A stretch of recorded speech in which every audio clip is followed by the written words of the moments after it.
Notre planète est en danger. La situation de la destruction avancée de l'environnement a amené l'Organisation des Nations Unies pour l'éducation, la science et la culture, UNESCO, a publié le 30 mars 2005 la première évaluation des écosystèmes pour le millénaire. Un rapport accablant sur l'impact de l'homme sur la planète. Au cours des 2 dernières années, les activités humaines ont modifié les écosystèmes pour satisfaire une demande croissante de nourriture, d'eau, de bois et d'énergie. Une dégradation irréversible aux conséquences désastreuses puisque le bien-être de l'homme et des animaux est menacé d'ici 40 ans.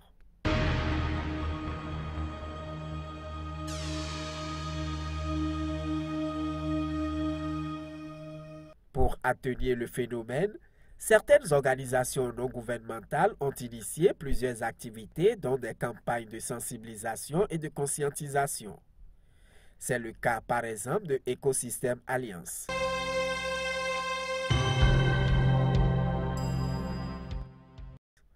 Un programme soutenu par l'Union internationale pour la conservation de la nature, section Pays-Bas, qui vise à autonomiser l'homme et la nature.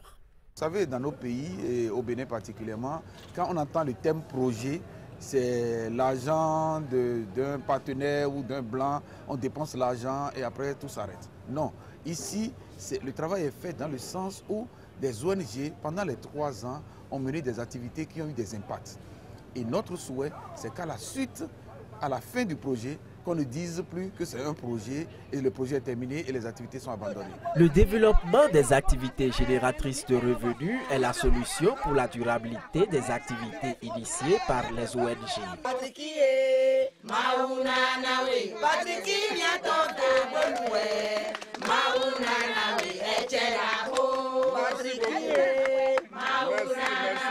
AMN à Vera a appuyé les femmes dans la transformation de l'huile rouge, du noix de palme en huile rouge, et puis la préparation du savon, afin de limiter donc les menaces qui pèsent sur la faune sauvage. Le système de crédit au cours duquel les gens sont impliqués dans les actions de reboisement. Et ça, c'est vraiment une nouveauté qu'il faudra voir comment améliorer ça. Et il faut documenter ce système-là pour que peut-être ça puisse servir de leçon à d'autres personnes qui sont dans d'autres organisations. Nous, on a besoin de beaucoup d'argent pour travailler. 30 000 francs, 50 000 francs, ça ne suffit pas pour travailler. Essayez de 50 000 francs, 100 000 francs, ça ne suffit pas. Essayez de veiller sur nous pour donner une somme importante pour que nous puissions travailler. Et vous aussi, vous venez vérifier. Si c'est 200 000 francs, 500 000, 500, là, c'est normal. En 2014, après l'atelier des instruments sur le microfinancement durable, nous avons adopté ce système dans nos zones d'intervention pour permettre au groupement des femmes de cotiser de l'argent entre elles et de se donner des crédits avec intérêt. Des solutions trouvées ça et là et qui viennent combler un tant soit peu le vide laissé par les systèmes financiers décentralisés. Ces systèmes méconnaissent l'environnement et la nécessité d'agir opportunément pour protéger, conserver et sauvegarder les ressources naturelles pour les générations futures. D'où l'atelier d'échange de Ouida qui n'a fait que petit pas. Et l'exemple vient du mariage entre Eco-Bénin et la KVK d'Akoneja. L'objectif de notre appui, c'est de réduire l'utilisation des engrais chimiques. Et pour cela, on les a octroyé le crédit pour leur permettre la fabrication des composts.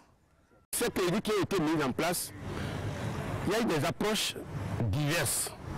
Et toutes ces approches-là, ils ne sont pas très valables à mon avis. Et on va faire peut-être des débats encore autour, mais il y a des bénéficiaires qui ont pris des crédits et ils n'ont pas remboursé. Et parce que bon, parfois les ONG interviennent directement. Il y a des systèmes qui sont passés par le SFD, système de financement décentralisé là. Et ça là, bon, il y a le problème de taux d'intérêt qui n'est pas totalement réglé parce que bon, les ONG quand même apportent des fonds de garantie. Normalement, ces crédits doivent être mis en place à des taux relativement réduits. Un partenariat gagnant-gagnant entre les systèmes financiers décentralisés, les organisations non gouvernementales et les communautés riveraines est vivement souhaité. Ce faisant, les systèmes financiers décentralisés réaliseront mieux leur objectif, celui de la lutte efficace contre la pauvreté. Autrement, ils disparaîtront avec tous les bénéfices réalisés ailleurs et la nature, hélas. Alors, SFT, à vous de jouer donc. C'est important que des partenaires techniques et même des partenaires financiers puissent se décider à nous contacter pour que cette œuvre qui pendant longtemps a souffert, je dirais, d'accompagnement, pas de proximité, puisse vraiment connaître une suite et que demain on puisse dire que tout le potentiel des écosystèmes humides et forestiers, que tout ce potentiel commence à se régénérer.